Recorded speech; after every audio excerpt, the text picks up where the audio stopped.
Welcome back. So here is my Q&A video. I've been holding on to these questions, doing them next to laundry mountain because I've been doing lots of laundry. I've had back-to-back just freaking parties and just getting stuff ready and work and trying to do people's orders and just it's a lot to do for one lady. But let me go ahead and get this out of the way and let me just say thank you for your questions. I don't expect this video to be super long because I didn't have that many, but again, as I kind of planned from the beginning, I do not want to have like a half hour, freaking hour long Q&A session. Like, I'm not that special, so let me go down the list here. Now this is compiled from like Twitter, my Facebook, Instagram. Is there another one? YouTube. Hello, YouTube community tab. So here we go. What's the most amount of time / money you'd be willing to spend on making a garment? So I thought about this. Obviously this sounds like a personal project type question. I wouldn't mind spending a lot, maybe like 500 to 1,000, if it was something that I just really wanted to create and I had the money to do so without affecting my finances, you know, to pay my bills here at the house and do all the stuff for the kids. So if it didn't affect me, I could spend about 500 to 1,000, but it would be like for a good reason. I'd have like very high-end fabrics. I would take a long time. I would have like really good thread. My goodness, I mean, I don't know, bead mount. I mean, I can't even think of something that would. I found something in my mind right now that would like justify a cost like that, but I would. Just the idea has not come to me yet, as of now. Question number 2. If you had a carte blanche, how would you dress to make clothes for Chantal and Amberlynn? If this question baffles you, there are some channels that I watch, just people watching people's strange behavior, and they happen to be 2 women who struggle with their weight, and I mean, it's really hard to explain without me sounding like a terrible person. It's just people have weird ways of life, I guess you could say. Well, that took a second. Very strange ways of life, and I watch it and I wonder why people act this way, which is what this person is referring to, if you can understand that. I don't think that they would pay for something like that, or if they did, I would ask for all the money up front, and I would expect, I don't know if I would expect them to even like what they got, because something always seems wrong, you know what I mean? So that it's like an insider thing. If you don't watch Foodie Beauty or Amberlynn Reid, then this question does not make any sense to you whatsoever, but it was a question I got, so I answered it. Thank you for your question. Popeyes or Chick-fil-A chicken sandwich? Dude, I'll be very honest. When the hype came for the Popeyes chicken sandwich, the lines were so long, I was just like, forget it. I'll go when the lines go down. And then when the hype went down, I never went to go taste the Popeyes chicken sandwich. So I really don't know how good it is. Although I will put Popeyes chicken at like the top 3 like fast food chicken places. Like I consider Church's Chicken and KFC to be at like the bottom of the totem pole. Just like, you only have $2. How much food can you get for $2? You know, putting sauce on cardboard. Like, that's what I consider KFC and Church's Chicken. So me personally, I know people have a problem with Chick-fil-A because of it's a Christian company. They have problems with the LGBTQ community. But I mean, just on food quality alone, I'm gonna say Chick-fil-A sandwich. But the Popeyes could beat it. I just don't know. I haven't had the Popeyes yet, but I do enjoy me some Popeyes chicken. Anyways, whenever I want fried chicken, I go to Popeyes. So I really don't know.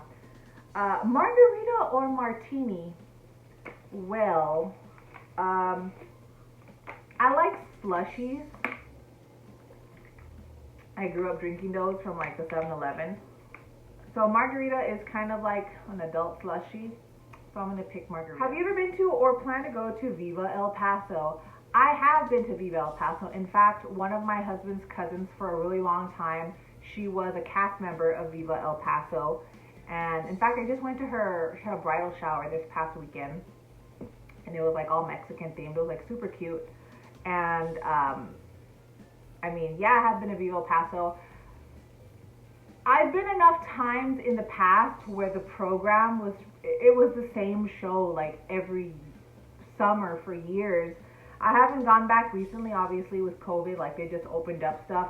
So I don't know if it's going to be the same play and program as it's always been, or if they've changed stuff up. But for sure, I've been to Viva El Paso, and it's you know, the first time I saw it, it was really, really nice. Talks about the history of, you know, like a Chicano and the El Paso area and just all that history with song and dance. So it's pretty cool. What garment or costume would you like to create that you haven't yet? There's quite a few. I would like to create some more stuff from like the Coming to America movie, the first one, because I've already done like McDowell's employee costume, which I have a tutorial on that for. Making maybe like it would be cool to do like the pink wedding dress that Lisa wears like at the end of the movie when they're about to get married, and or that girl that barks like a dog, she's just like jumping up and down, like that would be a cool costume to recreate, as well as the girl's costume from the movie called Legend, where she's with the devil looking guy. I forget what they even call, I think he's just called Devil, and she has like this big black like thing. It looks really cool. She looked really cool. So I would like to create some stuff like that. I mean, there's a lot, but those three costumes come to mind like right away. What got you started in fashion? Well, when I was really little, my grandma used to make me bags and little clothing and stuff. So I always kind of picked it up from her. Like I wanted to be able to make my own stuff.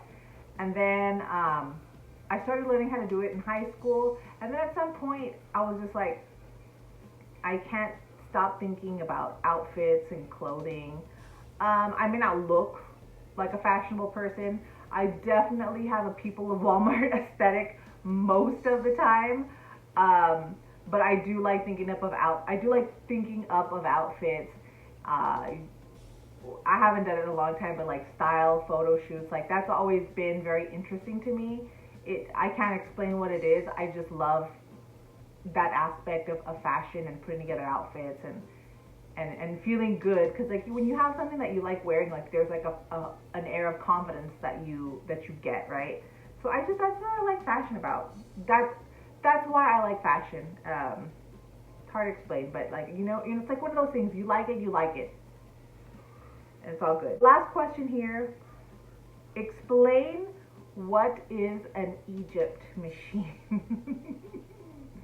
Okay, basically how I got that word, because it's not even like a thing. It's kind of like just a jumble of words that came together, and this is a word that it made. So like in high school and middle school, what us weirdo kids, I guess you would call us, the rocker kids, what we used to do is we would have our black or dark green backpacks, and we would get the whiteout pens, like the liquid whiteout, and on our backpacks we would write like our favorite bands or like just anything that we liked, right? That's something that made us individuals. So you'd have like Metallica, Deftones, Rage Against the Machine, Korn, Slipknot, like all this stuff, right? So me, I've always been a huge just like history buff and mythology buff about ancient Egyptian culture. So what I did, because I was running out of space, I had like, you know, like there's like the backpack and then there's like the pocket in the middle. I was trying to follow the zipper line. I had Rage Against the Machine, but instead of coming all the way over the zipper, there was a space where there was like a front pocket. So instead of coming all the way up, I went like this, like with the word. I know it's like really hard to understand what I'm trying to say, but like I wrote Rage Against the Machine like super bent. You know what I mean? And then at the end of Machine where it was bent, I squeezed in the word just Egypt and I had like little onks, like I drew little onks everywhere. And I remember one time I was going up the stairs going to another class and the kid's like, Egypt Machine? What the hell is an Egypt Machine? And I was like, what? I go, it's Rage Against the Machine. But like ever since then, like Egypt Machine has been just a name. I'm not Middle Eastern or anything. People are always like, you don't look Middle Eastern. It's like, I'm not. I'm like of Mexican descent. But it's just some kid pointed out this weird crossword puzzle jumble up of words on my backpack, and Egypt Machine was born, and that's how I got that name. So that's all for the questions I have today. I'm out of water. Well, thank you so much for your questions. You guys have a great day. Bye.